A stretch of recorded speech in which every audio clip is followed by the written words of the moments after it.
How do we make connections with people to make more money? The first way of doing that is by not focusing exclusively on the money part of the equation. Please note, I'm not saying that money is not important. After all, we are trying to grow our businesses and expand our influence. But what I'm saying is we shouldn't be focused exclusively on the money part of the equation. Because if we do, it's going to lead us awry and we'll be focusing on things that we shouldn't be paying attention to. Or rather, we'll be turning a blind eye to things that we should be paying attention to. So, in the early part of the business, in the early part of the relationship, the focus should be on the other person's needs, their desires, their wants, and also we should have a keen focus on the kind of people that they are. Because it's possible that they have needs, desires, and wants that our products or services can't fulfill.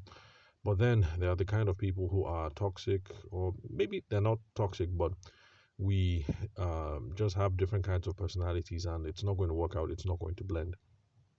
Because it's nice to make money, but there are some circumstances where you're making a ton load of money, but then with the level of attrition and sorry, not attrition. Attrition is when customers fall away. With the level of friction, yes, with the level of friction that there is in the process, sometimes you wonder, is it worth all this hassle?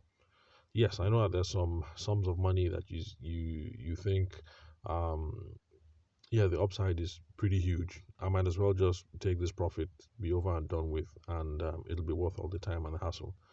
But for most of us, we're not going to have those kinds of huge deals where you put in the blood, the sweat, the tears, you take the insults, you take the friction, you take the whatever, and then you walk away with millions of naira and you say, oh, that's worth my while.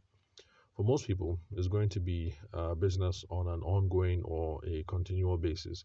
And so the kind of person that they are is absolutely important, not just whether there's a need, a desire, or a want for your product or your service. So these are the sorts of things that we should be paying attention to early on in the business or early on in the relationship when we're having conversations with folks because money is going to come eventually, so long as you have the fundamentals right.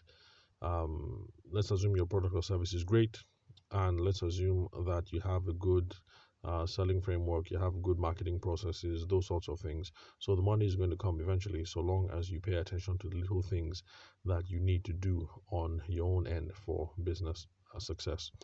So, in the early days of the business or in the early days of the relationship, when you have a particular person standing right in front of you, you're going to make connections to make money, not by focusing excessively on the money, because the money is going to keep you blinded to a certain number of things. It's going to keep you blinded to whether there's a need, a desire, or a want for your product or your service.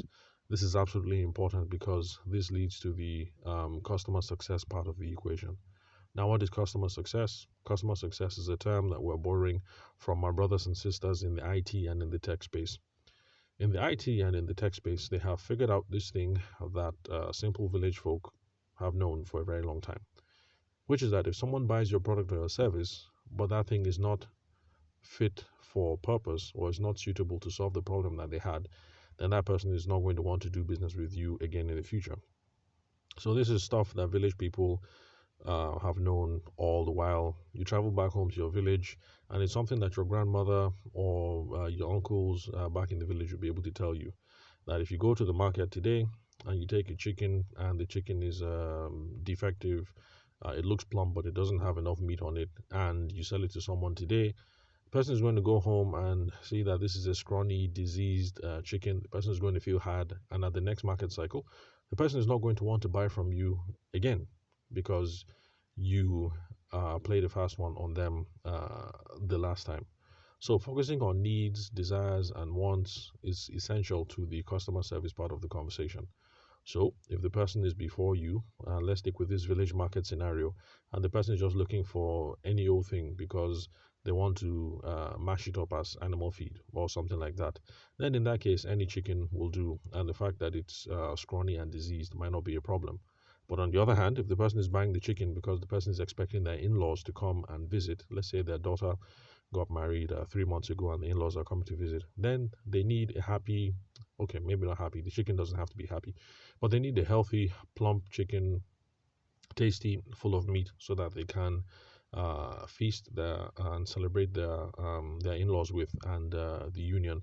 So we have to be paying attention to what the needs, desires, the end use basically of whatever it is that the people want when they're having this conversation with you. So the process is the same, whether we're talking about chickens or inverter batteries or wedding photography or some kind of intercontinental shipping business or whatever. We're focused on needs, desires, wants, use case scenarios, the final use that these people want for this product or service, and we also have to worry about the kind of people that they are.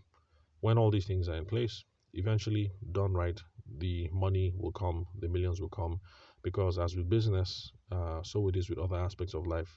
It's about refining the process and then rinse and repeat. So, how do you pass your exams? It's the same thing when you were in school. You pick a study pattern and then rinse and repeat. So, study, do past questions, have tutorials, talk with people, or whatever study method that suits your personality, and then it's rinse and repeat. You do it every single day. You do it Monday, Tuesday, Wednesday, Thursday, Friday. You do that every single week as much as you can before the exams come.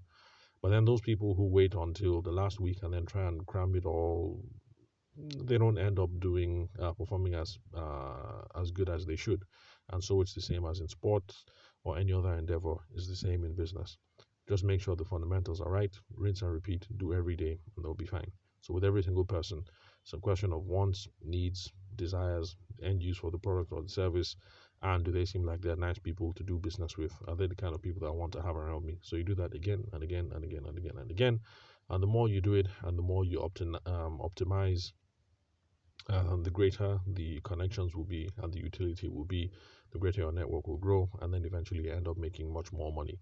So in the beginning, don't focus exclusively on the money bit. Remember, I'm not saying money is important. That's why we're all hustling after all. The money is important, but just don't focus exclusively on that in the beginning of at the beginning of the business or at the beginning of the relationship. So thank you very much for listening to today's recording. Remember that you guys can ask me anything on WhatsApp. You send me a message on WhatsApp, and that's at 080 Again, the number for WhatsApp and also Telegram is 080 and the country code for Nigeria is +234. Again, the country code for Nigeria is +234. So thanks for your time and attention. I'll catch you guys at the next recording where we'll be tackling another question.